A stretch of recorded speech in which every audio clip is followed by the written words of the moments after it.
extraordinary personalities who are successful and famous in their own fields, not necessarily politicians and freedom fighters. And now it's time for some comic relief. Next up is a futuristic story set in 25th century. Martians are planning to invade the Earth. But wait, what is this they've found? A book? Can a book save planet Earth? Let us find out with the book that saved the Earth. Good afternoon. Welcome to our Museum of Ancient History and to my department, Curiosities of the Good Old Far Off 20th Century. The 20th century was often called the era of books. In those days, there were books about everything, from anteaters to Zulus. Books taught people how to, and when to, and why to, and where to. They educated, illustrated, punctuated, and even decorated. But the strangest thing a book ever did was to save the Earth. You haven't heard about the Martian invasion in 2040? What do they teach children nowadays? Well, you know, the invasion never really happened because a single book stopped it. What was the book, you ask? A noble encyclopedia? A tome about rockets and missiles? A secret document from outer space? No. It was none of those. It was, but here, let me turn on my historiscope and show you what happened many centuries ago in 2040.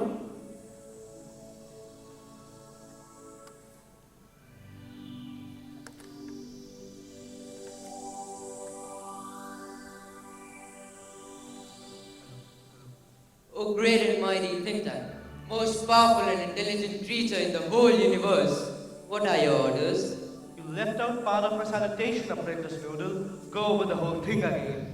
It shall be done, sir. O great and mighty think tank ruler of Mars and the 2 moons, most powerful and intelligent creature in the whole universe. What are your orders? That's better, Noodle. Now, I wish to be placed in communication with that manned space probe to that ridiculous planet we are going to put under our generous rulership. What do they call it again? Earth, your intelligence. Earth. Of course. You see how insignificant the planet is. But first, something important. I wish to consult my mirror. It shall be done, sir. Ah, mirror, mirror, in my hand, who is the most fantastically, intellectually gifted being in the land? You, sir. Quicker! Answer quicker next time. I hate slow mirrors. Are we Martians not a handsome race, so much more better than those ugly Earthlings with their tiny heads on? Noodle, keep practicing your brain, and one day you'll have a great balloon brain just like mine. Oh, I hope so, mighty think tank. I hope so. Now, contact the space probe. I wish to invade that primitive ball of mud before lunch. It shall be done, sir. Time, a few seconds later. Place, Mars Space Control and Centerville Public Library. I have a close sighting of the space crew, sir.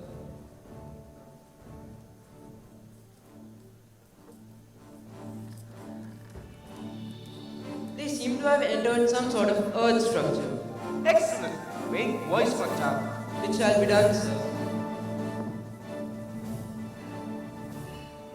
Mars Space Control calling the crew of Probe 1. Mars Space Control calling the crew of Probe 1. Come in, Captain Omega, and give us your location. Captain Omega to Mars Space Control, Lieutenant Iota, Sergeant Wu, and I have arrived on Earth without incident.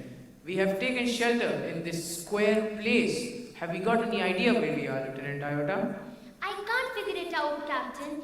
I've counted 2,000 of these peculiar items. This place must be some sort of storage barn. What do you think, Sergeant Hoop? I haven't a clue. I have been to 7 galaxies, but I've never seen anything like this. Maybe they are hats? Say, maybe this is a haberdashery? Perhaps the great and mighty think tank will give us the benefit of the thought on the matter.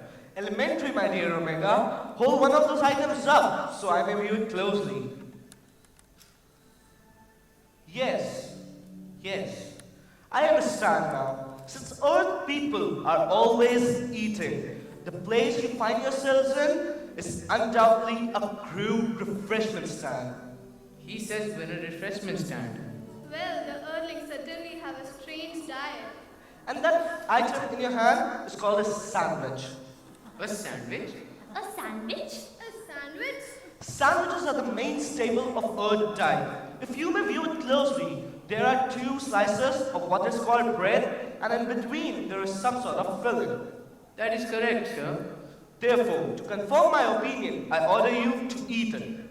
Eat it? Do you doubt the mighty think tank? Oh, no, sir. But poor Lieutenant Iota didn't have a breakfast this morning. Lieutenant Iota, I order you to eat this sandwich. Eat it? Oh, Captain, it is a very great pleasure to be the first Martian to eat a sandwich. I'm sure, but how can I be so impolite as to eat before my sergeant? Sergeant Oop, I order you to eat the sandwich immediately. Who, Lieutenant? Me, Lieutenant? For the glory of Mars, Oop. Yes, of course.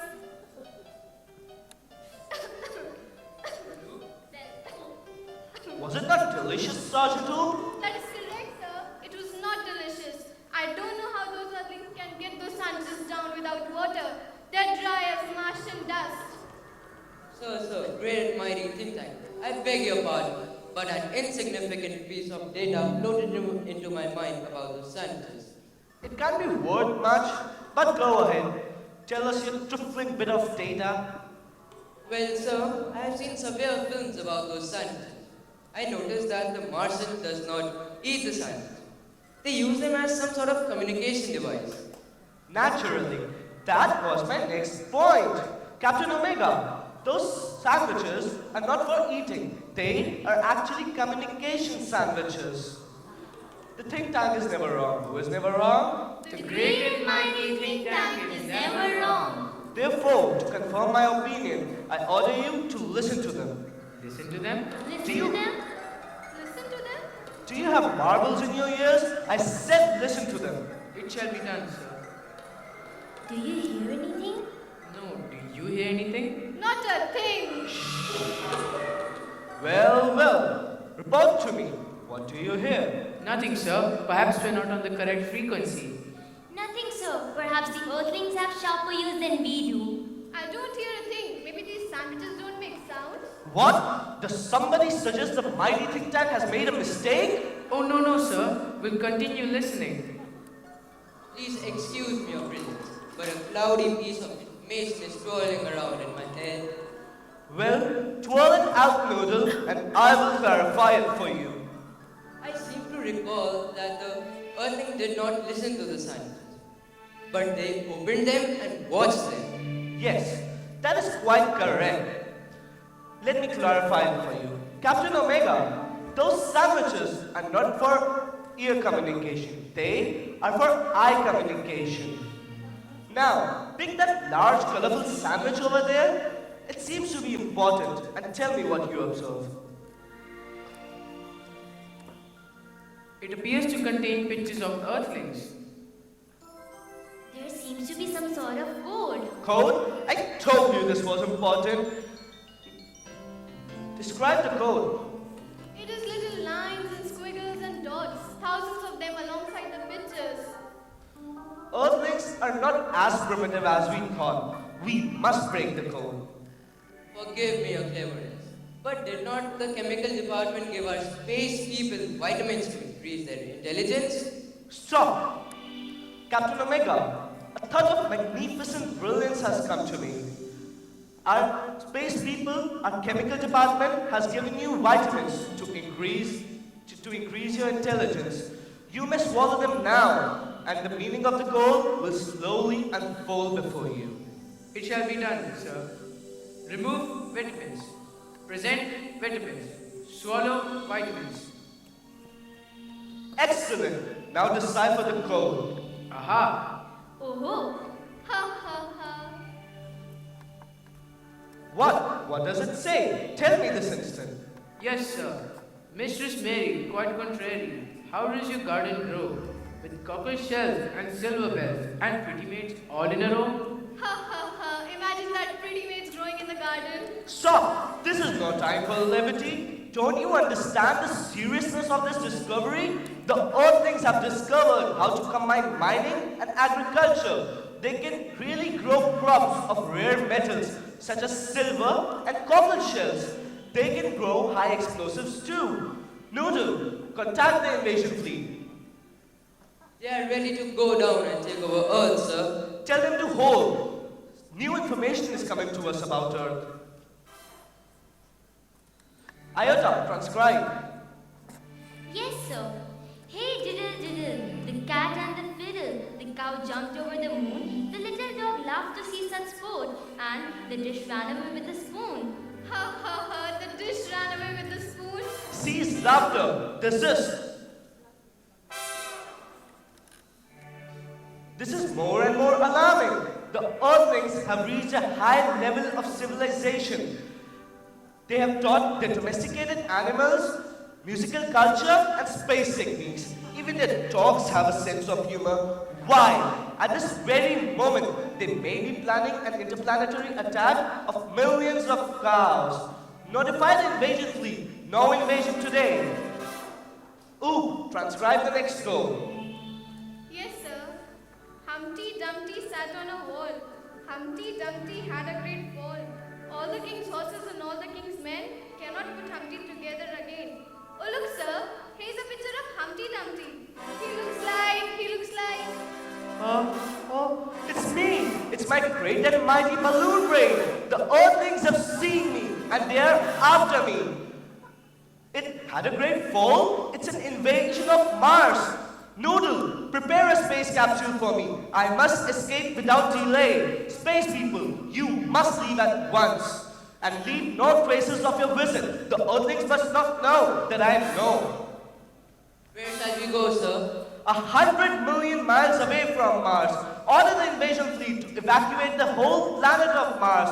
We are heading for Alpha Centauri, 100 million miles away. Everyone, run!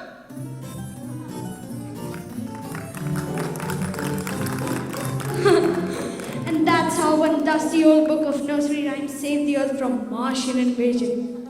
As you all know, in the 25th century, 500 years after all this happened, we Earthlings resumed to contact with Mars, and we even became very friendly with Martians. There's also one thing I got to tell you. The great and mighty think tank was replaced by a very clever Martian, the wise and wonderful Noodle. We taught Martians the difference between sandwiches and books. We taught them how to read too, and we even established a moral library in the capital city of Marsopolis. But there's still one book Martians could never bring themselves to read. You've guessed it, Mother Goose.